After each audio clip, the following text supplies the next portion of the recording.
Hello, everybody. This is Leo Brady with AMovieGuy.com. I am incredibly excited to be here today with two unbelievably talented people. They have 4 Emmys between the two of them. It is Sterling K. Brown and Mark Duplass. Thank you for being with me here today.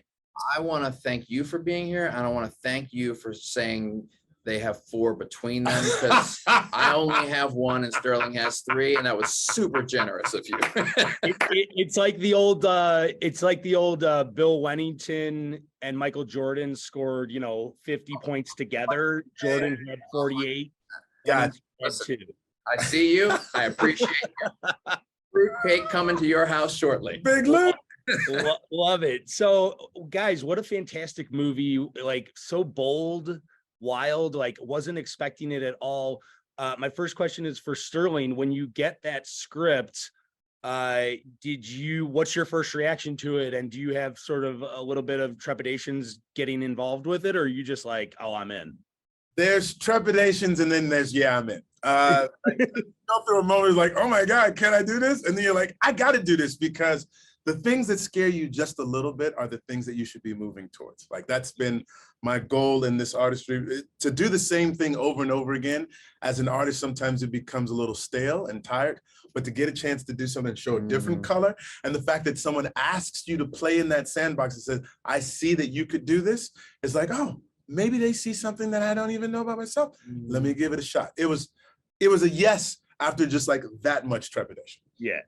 Well, and Mark too, you've kind of had your finger on the pulse of like independent filmmaking for quite a while now.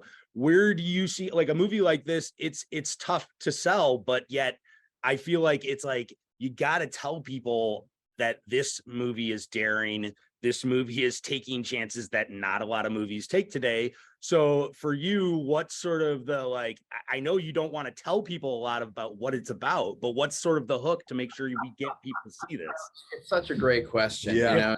Maybe I'm just getting old at this point, and tired of the hustle. But for me, like, there's an element to this, which is, you're right. The less people know about this movie, the better chance they have of having a great viewing experience, Yeah.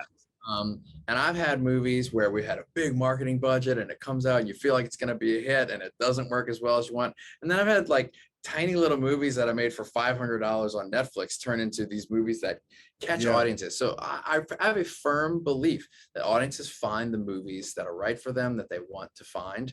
So I would just say that, if you're looking for a movie that explores the sort of fun, but also comedically toxic masculinity and a buddy comedy, like, you can come to this movie and you're going to get that, but also you're going to get something you've never gotten before out of one of these movies.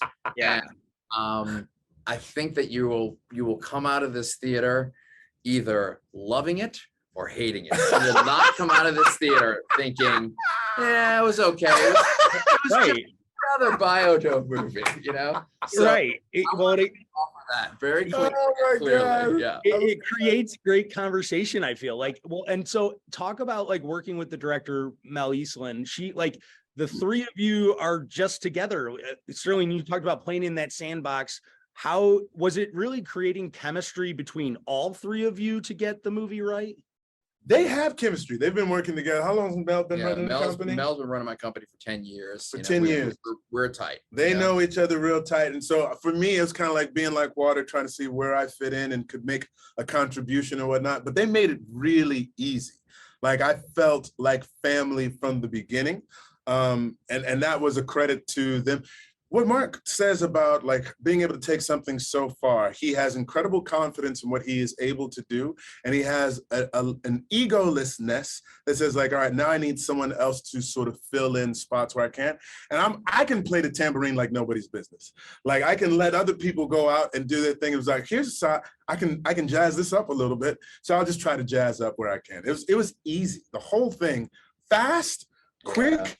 Like, we had very little time, but like at the same time, easy. Worked really, really hard. And still felt great every night. Awesome. All right. Well, they're giving me the wrap up. Thank you guys so much for talking with me today. Congratulations again. Biosphere going to be in theaters on July 7th. Congratulations, guys. Thank you. So Thanks, you're Leo. not just a movie guy, you're the movie The guy, movie guy. bro. Thank you. Love it. Love to hear that.